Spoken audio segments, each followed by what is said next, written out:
Jadi politikus itu nggak berarti kamu pasti masuk neraka, Siap, ya. gitu, Siap. ya. Ya, ya. Being a politician itu nggak membuka jalanmu selebar-lebarnya ke neraka dan menutup jalanmu ke surga. It's not that way. Siap.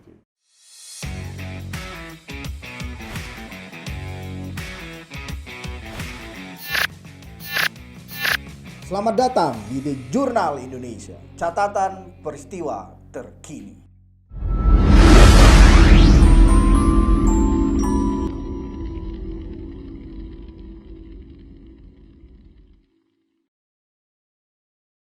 Ya, kamu bisa tetap jadi orang benar, bisa tetap jadi orang baik, kamu tetap bisa jadi politikus yang benar, dan kamu juga bisa tetap jadi politikus yang baik. Oke. Itu apa ya? Itu contoh yang saya pengen orang lain belajar, Iya, gitu. iya. Orang lain lihat dan mudah-mudahan saya bisa jadi teladan untuk itu, Iya, gitu. Yang saya mau bilang begini, kadang-kadang mungkin ya kalau kita mau memisahkan kehidupan politik ini dari kehidupan kerohanian kita, Iya, iya. kita akan berpikir begini, aduh jangan masuk politik deh, ntar Oke. rohani kita rusak. Oke. Nah kan gitu ya. Tapi yang saya mau bilang begini, sometimes berdoa aja tuh nggak cukup. Siap. Sorry to say that, gitu. Ya, Siap. misalnya nih, Tuhan, kami berdoa mudah-mudahan Bontang bebas banjir. Oke. Atau bebas corona lah. Iya, Mungkin itu terbebas yang corona. Pertama. Iya kan? Nah. Sometimes berdoa aja nggak cukup, gitu. Iya. Iya kan? Atau misalnya Tuhan, tolong bantu dong tetanggaku sebelah. Dia pengen banget dagang bakso, ya kan? Tapi nggak punya modal. Oke. Saya mau bantu juga saya nggak punya uang. Oke. Berdoa aja nggak cukup, karena ya Tuhan bisa bikin mujizat. Oke. Tapi sangat besar kemungkinan dia nggak akan langsung turunin gerobak dari langit, ya kan? Benar. Atau turunin bendungan dari langit untuk Siap, kemudian siap. Bontang bebas banjir, tetangga kita bisa langsung jualan bakso dan lain sebagainya. Oke. So what should we do? Oh, benar. Apa yang harus kita lakukan? Salah satu caranya adalah masuk politik. Di politik, kamu bisa mengadvokasi banyak hal.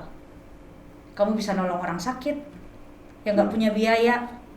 Kamu bisa nolong pedagang yang pengen jualan nggak punya modal, ya kan? Siap. Kamu bisa nolong kota Bontang untuk kemudian bebas dari banjir dengan memastikan anggaran dan lain sebagainya tersedia. Dan ada banyak hal yang lain, gitu. Jadi yang saya mau bilang hari ini, yang namanya politikus itu nggak pasti masuk neraka. Oke, oke. Dan nggak tertutup juga jalannya ke sorga. Kamu bisa tetap jadi politikus dan tetap yakin bahwa kamu masuk sorga, being the good one, dengan jadi yang baik, gitu. Dan sedikit yang saya harus bilang salut, yang saya apresiasi, kerja-kerja kerohanian kita kayaknya edit banget ya. Kulihat ini. Apa yang kita cari? Iya. Saya- Iya, jadi Karena kita mengisi sebagai bisa dibilang pendeta. enggak.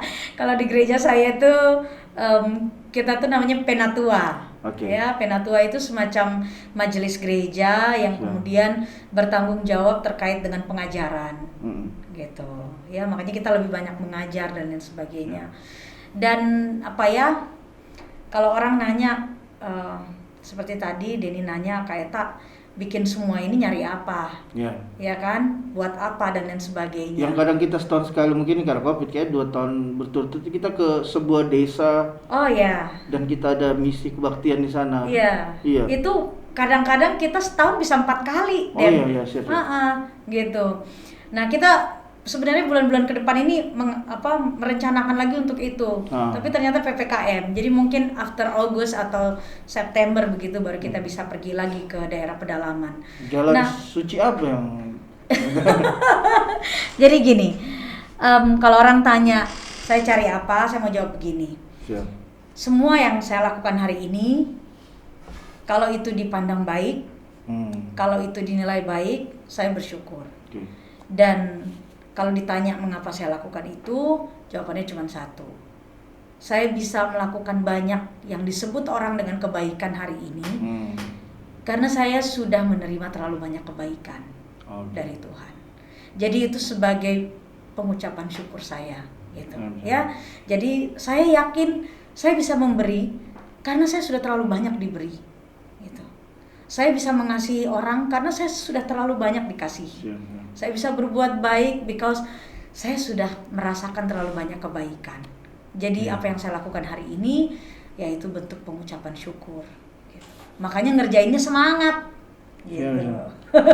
Bela-belain motor trail tembus. Oh iya, waduh, kita naik motor sampai 8 jam, sehari semalam tidur di tikar, seadanya. Yang orang mikir kalau sekitar rumah kita sudah cukup memberikan apa, misalnya bakso atau sedekah, sudah cukup. Iya. Kita memilih yang ke pedalaman. Oh iya, betul.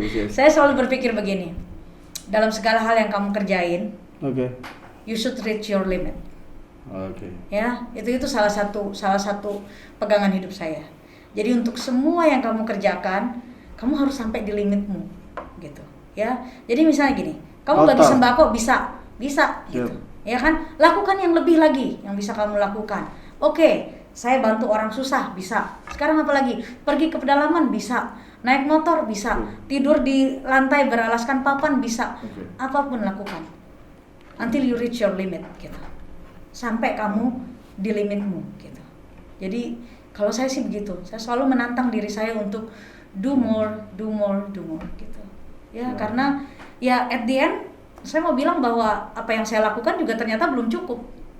Iya kan? Belum cukup gitu. Karena I'm fine dan masih banyak orang yang tidak fine hari ini. So, saya masih harus kerja lagi, saya harus berbuat sesuatu lagi, saya masih harus giving away more lagi untuk banyak orang. Belum cukup sampai hari ini. Gitu. Ya. Apalagi anak muda harus semangat dong. Ya, sampai di limit pokoknya. Ya, kalau bisa nggak tidur 3 hari 3 malam, nggak tidur 3 hari 3 malam. Gitu kan? Total football. Ya benar. Seperti Inggris dong waktu ngalahin apa tuh 4-0 ya? Oh iya, Euro kemarin. Iya, itu kan beyond their limit sebenarnya ya. Menobrak zona. Iya, melewati kemampuannya gitu, ya. Berapa kali kayak kita mencoba di situ? Apa itu? Mencoba melewati limit itu. Sejak saya berhenti jadi pegawai negeri, itu adalah sebenarnya masa-masa di mana hidup saya dimulai untuk belajar terjun bebas. Ya, untuk belajar hidup melewati limit saya, mencapai limit saya gitu. Saya nggak pernah membayangkan saya bisa jadi pengusaha. Saya nggak pernah bisa membayangkan saya bisa jadi politikus. Saya nggak pernah bisa membayangkan saya punya keberanian untuk pergi ke pedalaman, ya kan, naik motor dengan medan yang begitu ekstrim, hujan-hujanan dan sebagainya. Saya nggak pernah membayangkan diri saya sampai di situ, tapi it happened gitu, bisa terjadi.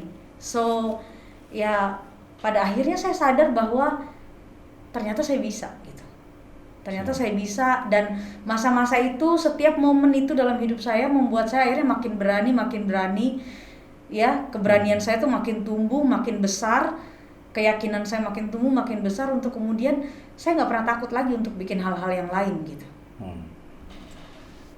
Bikin aja gitu. Nike bilang just do it. Siap. Ya kan? Seandainya saya bertanya, apakah kita bahagia sudah sampai di sini? Gitu. If you talk about happiness, ya, kalau bicara kebahagiaan, saya mau bicara begini.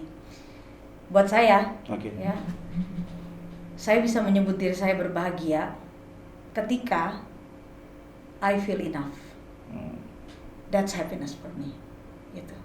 Jadi buat saya kebahagiaan itu adalah ketika saya sanggup untuk berkata pada diri saya cukup. Gitu. Ya.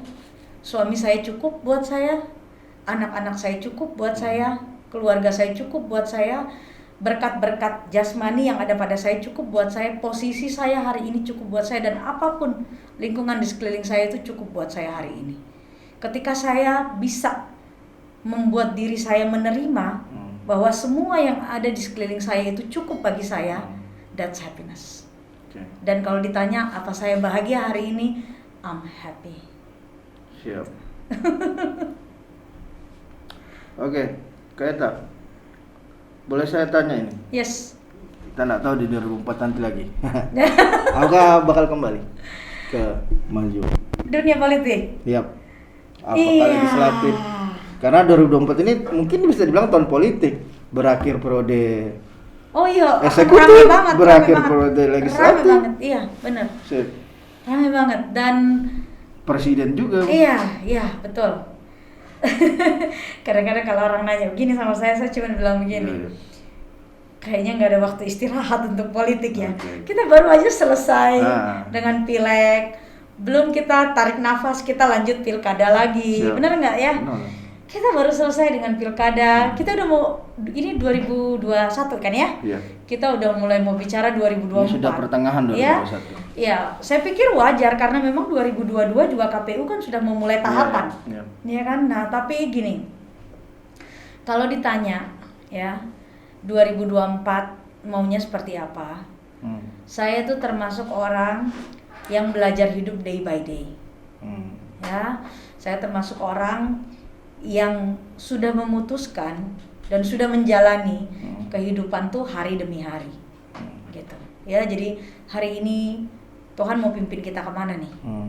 Besok lagi Tuhan pimpin kita kemana dan seterusnya gitu. Karena yang namanya perencanaan manusia itu saya mengalami, gitu. Dan saya pikir Denny juga pasti ngalamin. Terlalu banyak miss-nya. Iya sih. Bener nggak? Iya. Iya kan? Kalau kita sudah merencanakan, sudah kita konsep memang, dia stepnya tuh, ada aja miss-nya kan, gitu kan? Ya. Dan kadang-kadang overplanned itu bikin kita jadi apa namanya? Jadi sakit jiwa.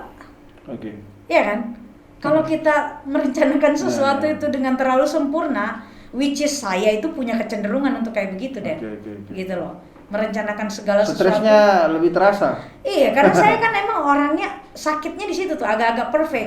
Jadi semua mesti well planned gitu. Saya tangkap tadi. Iya kan?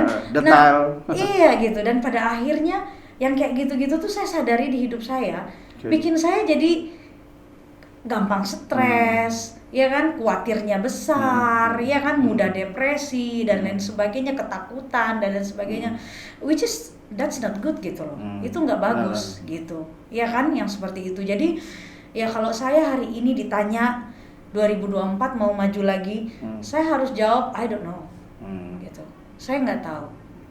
Izinkan Tuhan menentukan buat kita apa yang mau kita kerjakan ke depan. Yang pasti kalau kita ini kan pasukan Bodrex, iya kan? Siap maju jalan pokoknya, gitu loh. Ya kan? Tim sudah datang lagi kembali. Iya benar. We never know gitu. Mungkin loyalis kita pasti ada terus ini. Iya. At the end mungkin Tuhan bilang begini, ya kamu jadi ini aja gitu, atau kamu jadi ini aja. Kita nggak pernah tahu, gitu. Kita nggak pernah tahu. Tapi yang saya mau pastikan adalah saya berdoa mudah-mudahan kalau saya diperintahkan untuk melakukan sesuatu as usual, saya akan kerjakan dengan sepenuh hati, dengan sepenuh jiwa, dengan sepenuh kekuatan saya. Itu aja yang saya bisa janjikan, gitu.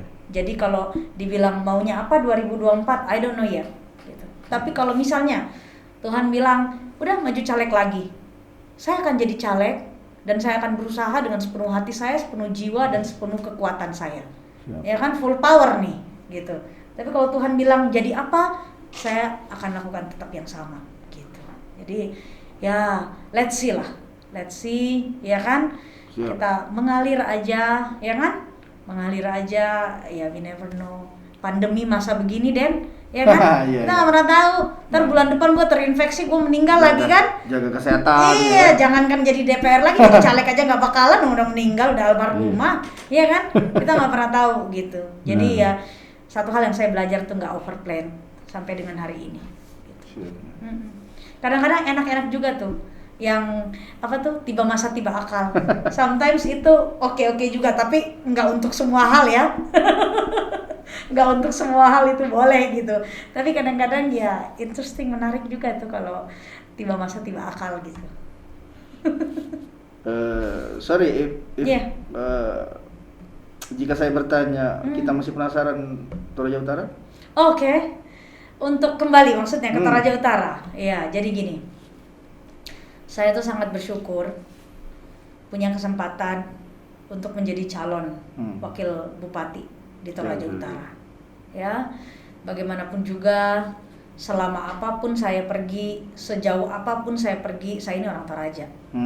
Gitu. Kita ya. juga dilahirkan di sana. Iya, saya lahir di Toraja, betul. Jadi saya tuh sangat bersyukur punya kesempatan untuk pulang ke Toraja. Ya, waktunya memang tidak panjang, hanya sekitar 4 bulan. Tapi saya bisa memastikan bahwa hanya segelintir orang di Toraja Utara yang pernah sampai ke pelosok seperti saya, gitu. Ya, dan semua itu memberi sesuatu dalam hidup saya. Ya, apa yang saya alami di Toraja Utara itu membuat saya sampai hari ini ada. Gitu. Ya, saya selalu percaya bahwa nothing happen coincidentally. Tidak ada sesuatu yang terjadi itu secara kebetulan. Everything happen on purpose. Itu keyakinan saya, Dan. Ya. Jadi kalau saya punya kesempatan untuk pulang ke Toraja Utara 4 bulan, ya, berkeliling di Toraja Utara, bertemu banyak orang hebat di Toraja Utara, saya belajar banyak gitu. Dan pelajaran itu saya yakini Tuhan kasih buat saya untuk menyiapkan saya untuk sesuatu yang lain. Kalau orang tanya apa itu, I don't know. Saya juga nggak tahu gitu. Tapi kita belajar untuk ujian kan? Itu analoginya gitu, ya kan? Jadi saya udah belajar tentang Toraja Utara, saya udah belajar jadi anggota DPR di Kota Bontang, ya kan? Untuk ujian apa? I don't know, gitu loh. Tuhan siapin pelajaran-pelajaran itu untuk saya, untuk apa? Saya juga nggak tahu gitu, Den. Tapi saya yakini semua yang saya dapat itu pasti nanti ada peruntukannya, ya kan? Di suatu masa, di suatu tempat, dengan sebuah hal yang sudah Tuhan siapkan. Pasti semua itu akan ada ininya. Mungkin misalnya untuk kembali ke sana, atau untuk tetap di sini, atau untuk tetap di mana, atau mungkin untuk stay home. I don't know gitu, ya kan? Tapi pasti akan ada gunanya gitu, pelajaran-pelajaran itu. Gitu. Value ya, banyak value yang tadi dapat.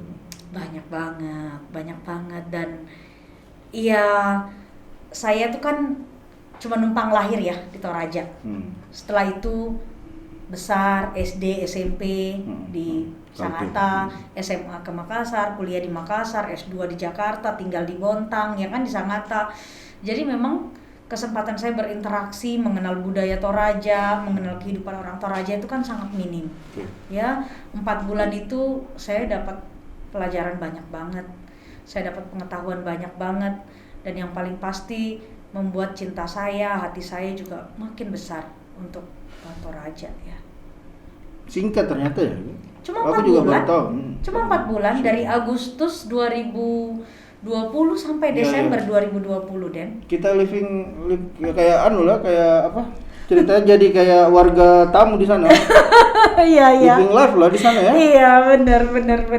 Tapi 4 bulan tuh luar biasa. Waduh, saya punya banyak saudara baru di Toraja. Siap. Banyak banget, luar biasa.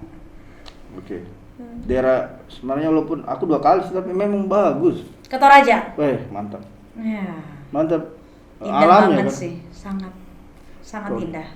Wajar lah kalau pariwisata Sulsel utamanya di sana. Iya, betul. Utama banget sih pariwisata di sana itu. Kalau kita Cuman lihat ya ini Palopo, Rantepao dulu itu Toraja Utara tuh. Iya, betul. Iya, Saya kalau Denny touring dari itu hari ini Palopo motor. nyampenya Toraja Utara, benar, Rantepao. Iya. Sekali sekali. Kapan aja, terakhir Bro. Denny ke Toraja Utara? Ke Toraja? Masih zaman-zaman kuliah itu. Oh, lama sudah. udah banyak banget spot-spot yang indah-indah sekarang, Den. 2007 Iya. 2008. Kamu belum pernah dong ke negeri di atas awan? Iya, aku ngeliat di ke hutan bambu, benar, lumut, Twitter di air IG. terjun, rafting. Wah, itu keren banget. Keren. Katekesu. Ketekesu. Ketekesu ya, Sa? Iya, Londa. Iya. Ya, Keren banget, benar. Itu di tengah-tengah kota aja kalau yang Denny sebut tadi itu. Iya. Gitu. You should come back lah. Harus datang lagi lah. Mudah-mudahan pandemi selesai ya. Iya, bisa iya. datang lagi. Apalagi emang orang yang suka alam Iya. harus dia datang ke Toraja. Yang suka wisata alam. Ketat banget kan. Anak-anak gunung. Nah, itu harus ke Toraja. Sesean. Gunungnya kan. Oh, Gunung Sesean. Ya. Ada beberapa gunung sih di sana. Betul. Oke, kita tutup dulu, tinggalkan dulu Toraja. Yes. Dengan keindahannya. Iya. Kangen juga sih, mau juga, ingin juga. Lama enggak ke Sulsel. Kita kembali ke Montang. Oke, Montang I'm back gitu ya. Tetap sadar diri. KTP-nya di sini. Iya, benar. KTP saya juga masih KTP Montang. Varian kita mungkin belum ada aku lihat juga pernyataan kita di media. Seharusnya kita dengan kondisi pandemi ini bagaimana sih manusia ini? Atau warga ini? Apakah kita sudah bisa beradaptasi dengan apa kita orang istilahnya? Seharusnya kita masyarakat itu sekarang sudah bisa hidup dengan ada berdamai. corona, berdamai atau berdampingan. Iya. Gimana itu? Iya. Jadi kalau saya begini, saya sih melihat kalau dari sisi saya sebagai orang awam ya, saya melihat bahwa dunia ini perlu istirahat, ya. Dan salah satu cara dunia ini istirahat, restart, ya. Siap. Restart adalah ya dengan begini, gitu, ya. Dengan adanya pandemi ini kan langit yang biru yang nggak pernah kita lihat puluhan tahun di Jakarta. Ya. Hari ini ada loh langit yang biru di Jakarta, gitu ya. Orang-orang di Jakarta itu kayak amazed gitu. Oh ternyata langit itu sesungguhnya biru ya, bukan abu-abu ya, gitu. Asap berarti kita maksudnya. Iya. Polusi kendaraan bermotor. Karena nggak pernah ada ceritanya langit Jakarta itu biru, gitu. Tapi pandemi ini menyebabkan langit Jakarta itu biru, ya kan?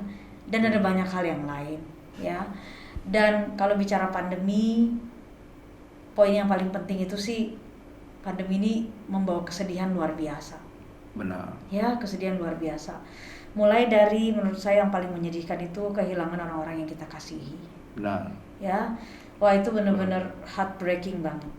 Ya, kehilangan orang-orang yang kita kasihi karena pandemi. Lalu kehilangannya dengan cara pandemi ini kan membuat kita begitu terbatas kan. Betul. Tidak bisa jumpa. Proses penguburannya juga. Iya kan, tidak bisa berdoa bersama, iya kan, tidak bisa mengantar dan lain sebagainya. Itu kan makin membuat hati kita hancur gitu.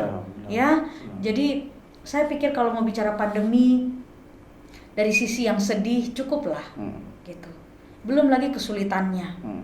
Apa sih yang tidak disebabkan oleh pandemi ini yang hidup kita susah? Kesulitan apa yang tidak disebabkan oleh pandemi ini? Nggak ada. Coba sebut satu orang yang tidak mengalami kesulitan karena pandemi. Saya rasa nggak ada. Benar. Ya kan? Karena semua orang. Multi efek banget sekali. Benar. Mulai dari presiden sampai pengangguran, Den. Iya kan? Semua merasakan sulitnya. Semua merasakan sukarnya karena pandemi ini, gitu. Ya, dan kalau bicara hari ini saya mau bilang begini, kalau kita mau terus-menerus hidup dalam ketakutan, kekhawatiran, kesedihan, kan nggak bikin virusnya pergi, ya kan? Nggak bikin virusnya pergi, gitu loh, ya kan? Yang ada juga imun kita turun, kemungkinan kita untuk terinfeksi karena paparan menjadi lebih besar, gitu, iya kan? Pikiran menjadi sugesti. Iya, benar. Akibatnya imun turun, gitu kan? Nah, kalau saya mencoba untuk begini. Buat kita, ya kan, yang hari ini sudah pernah kena, ya kan, harus belajar untuk bersyukur. Karena apa? Karena kita udah punya imun, ya kan, gitu. Tapi kalau kita bersyukur, jangan juga lalai, gitu. Karena ternyata terbukti kan second infection juga ada, bisa. Gitu. Iya kan, bisa terjadi. Nah, buat kita yang belum kena, jangan terlalu takut, Ya, tapi waspada. Gitu. Ya. Nah, kewaspadaan kita itu sederhana kok. Prokes aja. Iya kan? Masker. Iya kan? Kemana-mana jangan dibuka. Iya toh? Ada kesempatan mencuci tangan, cuci tangan. Iya kan? Bawa hand sanitizer. Untuk kerumunan-kerumunan yang nggak perlu kita nggak usah pergi. Iya kan? Nggak usah datang dan lain sebagainya. Ya, nggak usah bikin kerumunan dan lain sebagainya. Kalau kita terpaksa pun ada di kerumunan, berusahalah untuk menjaga jarak. Iya kan? Dan hari ini ya Bontang ini luar biasa. Bukan luar biasa dalam hal yang positif loh. Luar biasa karena masuk dalam 15 kota di Indonesia di luar Jawa dan Bali yang harus mengalami PPKM ketat kan? Gitu. Ya, dan ini pasti bikin semua orang tidak happy. Benar. Ya kan? Semua orang nggak happy, ya. Bahkan yang bertugas di sana itu mana dia belum tentu dia. Saya pernah ngobrol dengan satu orang supir taksi di Jakarta. Saya bilang gini, Pak, Bapak nggak takut bawa taksi di musim pandemi kayak begini? Dan jawabannya itu mencengangkan. Dia bilang gini, Mbak, saya itu lebih takut mati kelaparan loh daripada mati COVID. Yang bertabrakan dengan itu yang kadang pergaulan gitu. di situ. Dan itu tuh memang sesuatu yang terjadi gitu. Nah, menghadapi yang seperti itu, kalau kita harus PPKM hari ini, kita harus bagaimana? Tinggal satu kata kuncinya, SABAR, sabar, gitu. Iya kan? Iya. Pemerintah menerapkan PPKM dari tanggal 4 sampai tanggal 20. Harapannya, ya kan? Mungkin hari-hari ini makin naik, tapi 10 hari terakhir diharapkan sudah mulai turun. Kan pemerintah bilang kalau angka kejadian secara nasional di bawah 10.000, PPKM-nya tidak akan diberlakukan lagi. Nah, hari ini luar biasa loh. Kemarin aja berapa? 31.000 kan? 31. Yang meninggal 800 sekian. Coba di Indonesia. Bontang, 800 sekian itu nyawa loh. Bontang tercatat 116 lebih. Hari ini yang tambahan positif. 116 atau 117. Iya. Yang sudah meninggal. Yang sudah meninggal. Bener banget. Hari ini kalau nggak salah nambah 114. Puji Tuhan sih hari ini nggak ada yang meninggal. Gitu ya. Jadi gini, pandemi ini sesuatu yang kita nggak bisa hindari. Benar. Dia udah ada, tinggal bagaimana kita menghadapinya. Ya kan? Nggak usah takut, nggak usah panik, nggak usah khawatir. Yep. Ya, tapi waspada. Itu, waspada. Dan harus kerjasama. Kalau pemerintah bilang PPKM, ayo kita taat sebentar gitu. Ya, kita taat 20 hari ini, ya kan? Untuk kehidupan kita yang jauh lebih baik bertahun yang akan datang. Gitu. Kalau kita nggak mau diatur 20 hari ini, kita kapan baiknya? Gitu. Iya kan? Akan lebih panjang dan lebih lama dan lebih menyiksa gitu. Ya. Jadi ya kalau saya sih itu gitu. Dan ya sekali lagi, kalau kondisi begini tuh kita tuh kan dituntut untuk makin berbuat, makin banyak orang. Ya, jadi buat setiap kita yang punya kemampuan untuk berbuat apapun itu, sesederhana apapun itu, let's do something lah. Gitu. Saya mengerti sih kalau pemerintah hari ini udah exhausted banget. Dulu waktu pandemi periode pertama, ya, waktu tahun yang lalu Maret, wah itu pemerintah masih kenceng dompetnya, iya kan? PLN gratis, PDAM gratis, bener nggak? Dibagiin sembako apa segala macam. Sekarang udah nggak ada deh, iya kan? Nggak ada gratis-gratisan, nggak ada bagi-bagian. Subsidinya kayak sudah habis. Habis, duitnya habis. Yang ada juga refocusing, iya kan? Gitu ya. Jadi kalau pemerintah belum bisa berbuat banyak, kita yang ada ini, apa yang bisa kita lakukan?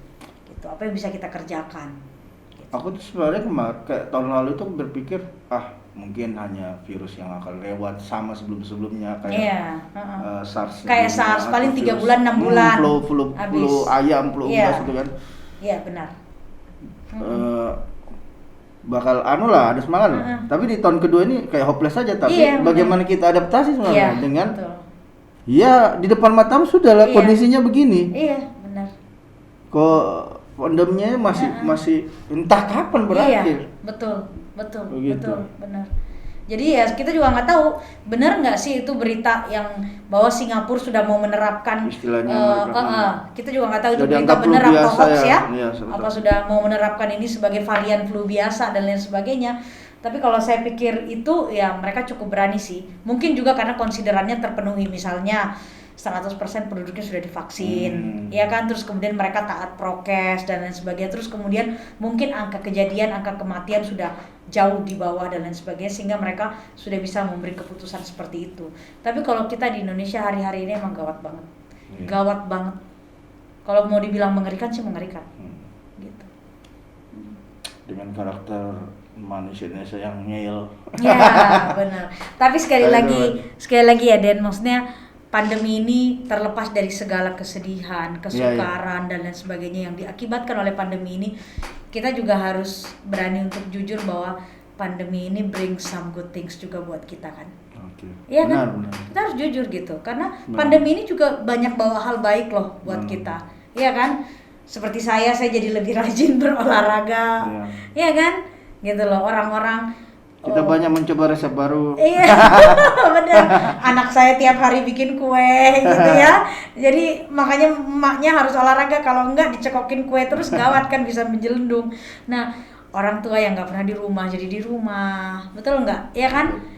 Orang tua yang selama ini selalu menyalahkan guru dan lain sebagainya, sekarang bisa ngerti kan? Oh ternyata being a teacher itu susah banget, ya kan? Jadi guru tuh gak gampang, nggak mudah gitu, susah. Mereka lebih appreciate, iya kan, benar nggak? Iya kan? Yang homeschooling, iya benar, kita jadi lebih hidup sehat, betul nggak Den? Ya kan, jarang makan di luar, ya kan, dan lain sebagainya. Jadi ya kita juga harus jujur bahwa pandemi ini memberikan banyak juga kok efek positif buat kita. Ya hal-hal dasar yang dulu dari kecil kan sebenarnya kita diajarin untuk cuci tangan, betul nggak? Iya kan? Tapi kan membangkitkan kembali nilai sebenarnya kearifan keluarga kan. Iya, benar gitu loh. Keluarga yang nggak pernah duduk bersama makan, ya kan? Sekarang kan makan siang sama-sama, makan malam sama-sama gitu. Ya, jadi ya terus terang aja hidup sekarang jadi lebih hemat kan Den? Pastinya. Iya kan? Buat anak muda kayak Denny kan udah nggak dugem lagi, bener nggak? Sudah lama ditinggalkan juga. Iya kan? Sudah bener lama gak? Ditinggalkan juga. Iya, jadi ongkos kenakalannya berkurang, betul nggak Den? Iya kan? Ongkos hura-huranya berkurang, ya kan? Ongkos nongkrong berkurang, betul nggak? Iya kan? Jarang beli makan sembarangan, ya kan? Yes, betul gitu. Jadi ya saya pikir sekarang mesti mind shifting. Gitu ya, kalau kita mau melihat pandemi ini dari sisi yang buruk aja, emang kita hopeless gitu. Aduh, keluargaku meninggal, ya kan, terus kemudian susah, pekerjaanku hilang misalnya, ya kan, omset berkurang dan seterusnya. Tapi kalau kita putar dikit kepala kita, ya kan, kita lihat pemandangan yang berbeda. Oh ternyata pandemi ini juga ada hal baik kok, gitu ya. Jadi ya supaya kita jadi punya hobi baru. Iya. Sebenarnya personal. Olahraga jadi sekarang kan hobi barunya kan. Kira merajut. Belum saya mulai itu. Sekarang olahraga tiap hari. Saya jogging ya 5-8 kilo. Keliling. Enggak, di treadmill. Di treadmill. Ya, siap. Kan stay home deh. Nggak boleh keluar ya. Siap. Jadi saya setiap hari treadmill 1 jam sampai 1,5 jam. Setiap hari, benar-benar gabut kan, nggak ada kerjaan gitu. Tapi ya bagus kan gitu. Ya, jadi bagus gitu. Saya berenang, saya olahraga, ya kan. Anak-anak di rumah, ya menyenangkan sebenarnya. Terlepas dari segala kesedihannya gitu. Oke. Nggak terasa juga waktu. Iya, udah jam berapa nih? Mau 9:30. Wah, lumayan. Oke. Mungkin hanya minta closing statement dari kita. Oke. Kalau misalnya dari penonton kami sih, sebenarnya kami secara data rata-rata usia milenial. Oke. 17-24 sampai 32. Oh. Banyak. Viewersnya orang muda semua nih ya? Iya. Oke. Iya. Banyak dari mereka mungkin yang masih bingung mau kemana, apa yang mereka harus buat. Termasuk mungkin yang mereka setelah ini tahun-tahun yang mau dekat tamatan sekolah kayak gitu. Iya. Nah, apa yang bisa kita bagi Kaita sebagai bisa dibilang juga apa pandangan hidup kita atau yang kita pegang selama ini sampai bisa di titik ini, dan dengan beberapa jabatan yang saya lihat kita bisa semua sebenarnya.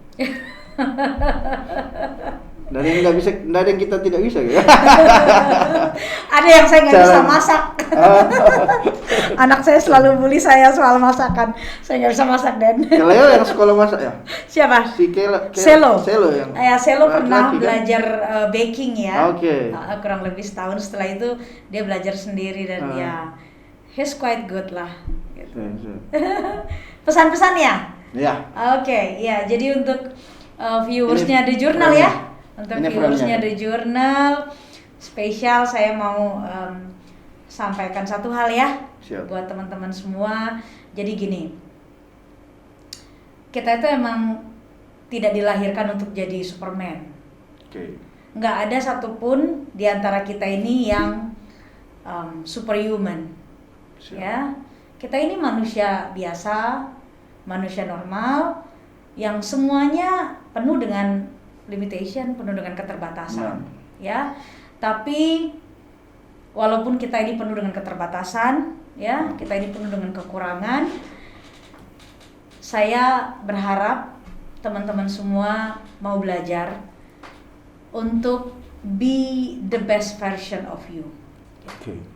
Yuk kita belajar untuk tampil jadi versi terbaik dari diri kita, gitu.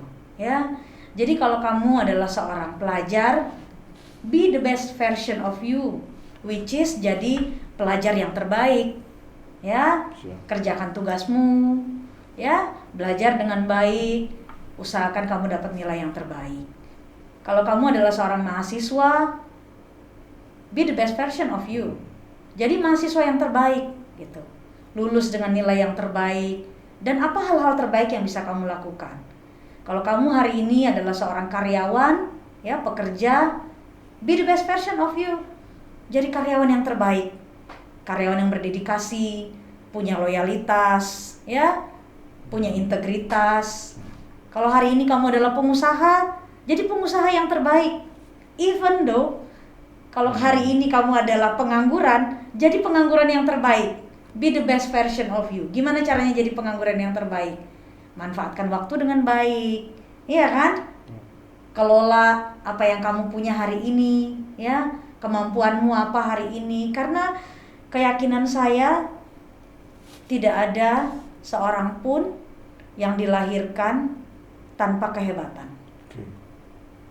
Kita pasti punya itu kok. Kita pasti punya kehebatan itu. Kalau hari ini kamu belum hebat, persoalannya cuma satu, kamu belum menemukannya. Siap. Jadi kamu belum jadi hebat bukan karena kamu tidak punya apapun untuk bisa jadi hebat. No, you must have something. Kamu pasti punya sesuatu. Hari ini kamu belum ketemu aja, gitu. Jadi pesan saya teman-teman semua, be the best version of you, ya. Dunia ini menyediakan terlalu banyak kesempatan untuk orang-orang hebat seperti kita, ya. Dan semua kesempatan-kesempatan itu kitalah yang harus mengisinya, ya. Kan nggak mungkin binatang, tumbuhan yang harus mengisinya. Yang harus mengisi adalah teman-teman. Kursi presiden, kursi legislatif, kursi pengusaha hebat, ya kan? Kursi dokter yang hebat, kursi profesor dan sebagainya, itu semua tersedia buat teman-teman yang someday akan jadi hebat dan duduk di sana. So, belajar dan belajar, be the best version of you. Pasti ada sesuatu yang hebat dalam dirimu. Temukan itu dan jadilah hebat. Keren. Terima kasih. Closing statement dari Kak Kaita yang sangat menginspirasi malam ini. Sampai ketemu lagi, sahabat The Journalisa. Sehat selalu, Kak Kaita. Thank you. Seperti kita, itu yang utamanya kan, Denny. kita semua bisa sehat, keluarga bisa sehat, saudara bisa sehat dan teman-teman. Sampai ketemu di podcast The Journal Indonesia berikutnya. Safety home, tetap protokol kesehatan. Seperti apa yang dibilang tadi Kak Kaita, lakukan yang terbaik buat dirimu untuk menjadi terbaik karena kamu punya potensi, kamu bisa. Oke, terima kasih. Thank you. God bless you.